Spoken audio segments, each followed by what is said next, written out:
Good morning student. कक्षा 8 का हम आज 4 चैप्टर देख रहे थे। कर्मयोगी लाल बहादुर शास्त्री जी कि कैसे वो सामान्य परिवार के थे। 17 साल में उन्होंने कैसे स्कूल छोड़ दी थी और वो डॉक्टर भगवान दास और बापू की जीवन से वो बहुत ही प्रभावित थे। उसके बाद वो सभी आंदोलन में शामिल हुए थे और उनकी 1942 में 3 वर्ष की जेल यात्रा सबसे लंबी थी उनके जीवन में। वहाँ तक हमने देखा था। तो बच्चों चलो अभी आगे देखते हैं। इस दौरान शास्त्री जी जहाँ एक और गांधी जी द्वारा बताए गए रचनात्मक कार्य में लगे हुए थे, वहीं दूसरी ओर पदाधिकारी के रूप में जन सेवा के कार्य में भी लगे रहे। सन 1935 में वे संयुक्त प्रांतीय कांग्रेस कमेटी के सचिव बनाए गए। याद रखना, 1935 में संयुक्त प्रांतीय कांग्रेस के समिति के सचिव बने वो। इस पद पर वे 1938 तक रहे। किसानों के प्रति उनके मन में विशेष लगाव था, इसीलिए उन्होंने सन 1936 में किसानों की दशा का अध्ययन करने वाली एक कमेटी का अध्यक्ष बनाया गया। पूरी लगन के साथ काम करके उन्होंने अपने रिपोर्ट प्रस्तुत की, जिसमें जमींदारी उन्मूलन लई पर विशेष जोर दिया। बराबर, उसको किसान से बहुत लगाव था, इसीलिए वो किसान की कमेटी के सदस्य भी अध्यक्ष बनाए गए थे। कौन? लाल बहादुर शास्त्री जी। चलो आगे देखो।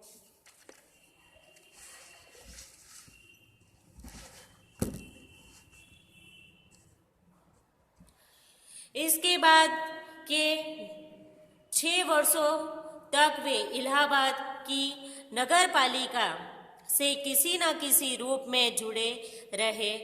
मैं समझता हूँ कि इस अनुभव ने भी शास्त्री जी के व्यक्तित्व और चिंतन को नागरिकों की समस्याओं से निकट से परिचित कराया। उनके पास ग्रामीण जीवन का अनुभव था।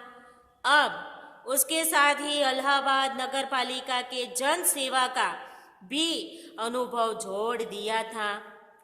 लोकतंत्र की इस आधारभूत इकाई में कार्य करने के कारण वे देश की छोटी छोटी समस्याओं और उनके निराकरण की व्यावहारिक प्रक्रिया से अच्छी तरह परिचित हो गए थे।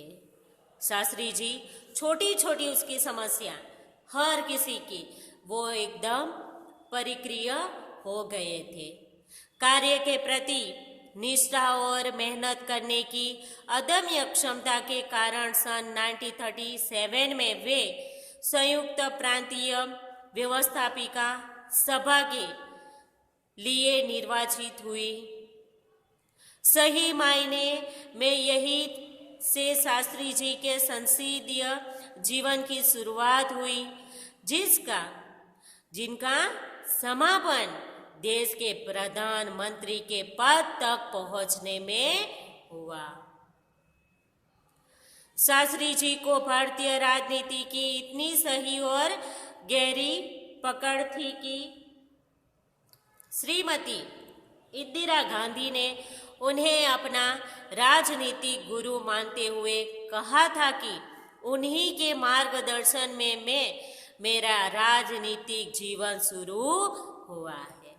श्रीमती इंदिरा गांधी ने भी उनको राजनीतिक गुरु माना था। याद रखना, देश की आज़ादी के बाद उत्तर प्रदेश तथा केंद्र सरकार ने शास्त्री जी के विभिन्न पदों पर रहे। उत्तर प्रदेश में उन्हें गृह मंत्री बनाया गया। उत्तर प्रदेश में उनको गृह मंत्री बनाया गया। बाद में पंडित नेहरू के अनुरोध पर वे केंद्र में आ गए। केंद्र में उन्होंने रेल और परिवहन, संचार, वाणिज्य, उद्योग और गृह जैसे महत्वपूर्ण मंत्रालयों में मंत्री पद संभाला। देखो यहाँ पे अनगिनत कोई ऐसा नहीं है जो लाल बहादुर शास्त्री जी ने पद पे नहीं काम किया हो। इस पदों पर रहते हुए शास्त्री जी ने अपने जीवन प्रशांतकीय दक्षता का प्रमाण दिया। वह हमारे देश के लिए एक उदाहरण है। अपने मंत्रालयों के कार्यों में उनका दृष्टिकोण अत्यंत व्यवहारिक तथा सभी प्रकार की औपचारिकताओं से परे होता था। वे अपने को कभी भी अपने पद के कारण ऊंचा नहीं मानते थे।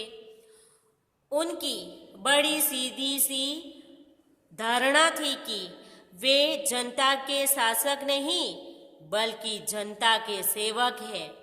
ऐसी भावना से कार्य करने के कारण उन्हें अपने मंत्रालय में तो लोकप्रियता मिली ही साथ देश में भी लोकप्रियता मिली।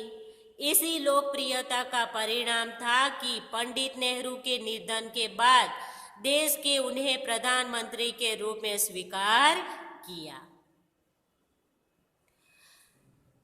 देश के इस महत्वपूर्ण पद पर रहते हुए केवल 19 महीने के छोटे से समय में ही उन्होंने जितनी सफलताएं और लोकप्रियता प्राप्त की वह एक उदाहरण है। कितने महीने में? 19 महीने में ही उन्होंने सफलता प्राप्त कर दी थी। शास्त्री जी के साथ अपना उद्देश्य बिल्कुल स्पष्ट था। उनमें किसी प्रकार का धुंधलापन या भटकाव नहीं था। वे हमारे देश के अत्यंत महत्वपूर्ण पदों पर रहे और इन पदों पर रहते हुए स्वाभाविक रूप से वे अधिकार संपन्न भी थे, लेकिन उन्होंने हमेशा आत्म संयम से काम लिया और अधिकारों से अधिक कर्तव्यों को तरजीह दी। शायद इसीलिए शास्त्री जी इतने अधिक लोकप्रिय भी हो सके। उन्होंने अलीगढ़ मुस्लिम विश्वविद्यालय के दीक्षांत समारोह में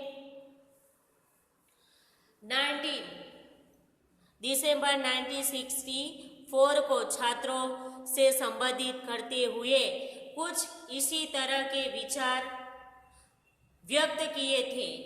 आपके भविष्य की मंजिल चाहे जो कुछ भी हो, आप में से प्रत्येक को यही सोचना चाहिए कि आप सबसे पहले देश के नागरिक हैं।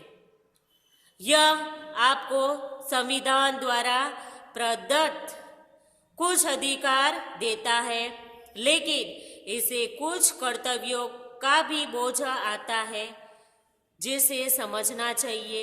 हमेशा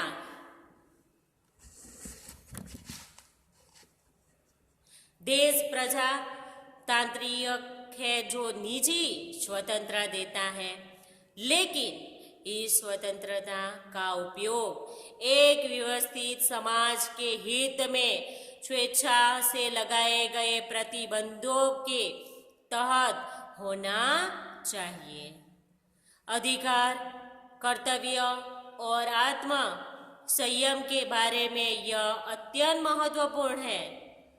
बात शास्त्री जी ने कही थी जिसे आज याद रखने की जरूरत है। जो बरसों पहले जो शास्त्री जी ने हमें सारी बात की है, जो नियम दिए हैं, वो आज हमें याद रखना बहुत जरूरी है। देखो, ऐसे सादगी भरे नेता की आज हमने पूरा व्यक्तित्व उनका पूरा परिचय देखा। तो बच्चों, ये लेसन आपको समझ में आया? तो आपको ये लेसन 2 बार रीड कर देना है। उसके बाद शब्दार्थ और स्वाध्याय नोटबुक में आप लोग को लिखना रहेगा, और वर्क बुक के मैं जो फोटो भेज रही हूँ वो भी आप लोग को कंप्लीट करना रहेगा वर्कबुक और नोटबुक। ओके बच्चों, धन्यवाद।